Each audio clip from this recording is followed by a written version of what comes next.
Where can we go to get support for Julian's freedom?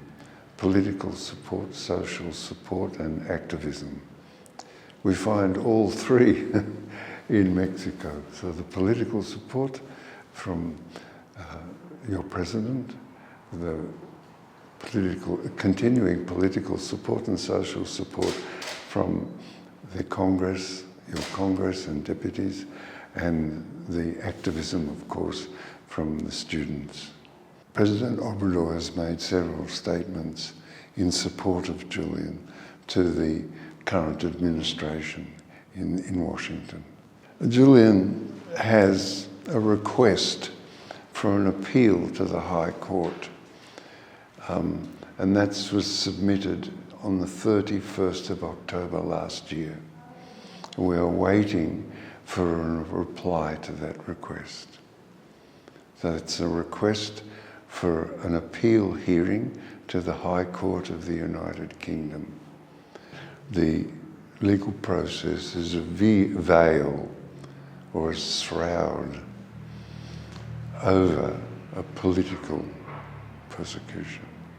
You know, if you want to see how obviously this is a political case, you can read Mike Pompeo's book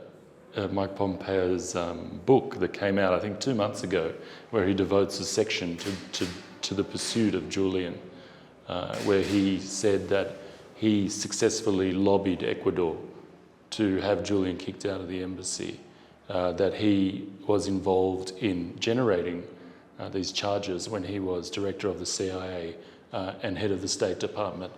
You just have to look back at this court proceeding to see there's, you know, abuse after abuse. It's you know, full of them for the last 12 years. You know, just the latest one where Julian has refused. He's been applying to attend his court proceedings for the last 2 years and refused with no reason.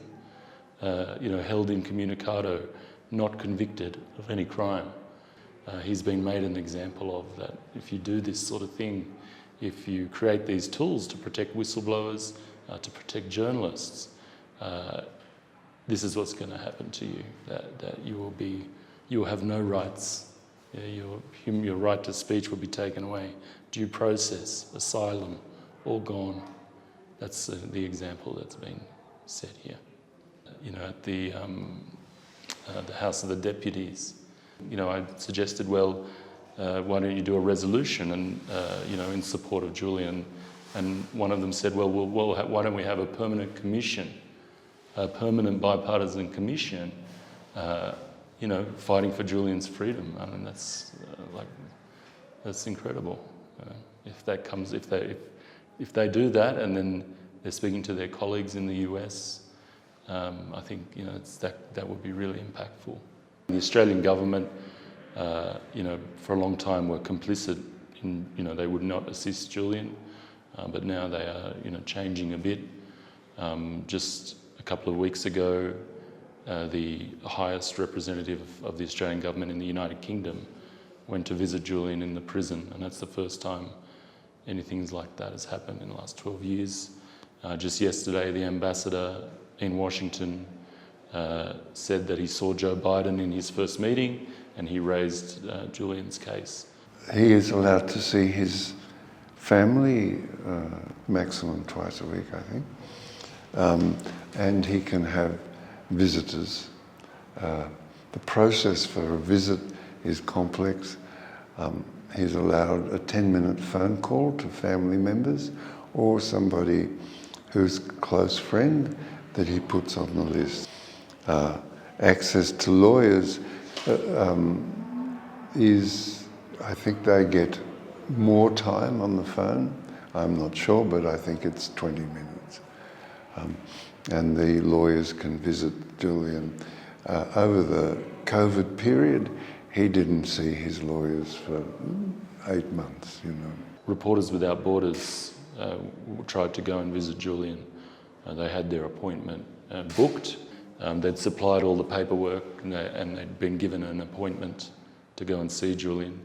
They arrived at the prison, and on that very day they were told that they could not go into the prison, and the reason that they were given is because that the prison had intelligence that they were journalists, and so the prison blocked this NGO from going in to see Julian. So there's still, like, he does have visits from his family and calls with his family, but there's still no access for NGOs at the moment to see the conditions that he's been kept in. You know, his health's deteriorating. He's in a very delicate position health-wise, and so they don't want people to know that. Well, he had a minor stroke, so those sort of, that's sort of just evidence that his body is, you know, wearing down. It's 13 years, more than 13 years of detention, one way or another, whether it's in the embassy, in the prison, this limbo, legal limbo, always hanging over his head. And I think, like John said, that the Special Rapporteur on Torture has found he's suffering the effects of psychological torture. And that not only affects your mind, but affects your body. The United Nations Working Group on Arbitrary Detention issued a statement in February 2018 that Julian was arbitrarily detained and should be freed and paid compensation. That's February 2018. If they're doing everything they could be doing, then they've failed. It's embarrassing. It means they're hopeless. If they're not doing everything they can, they're deficient. So in both cases, they fail.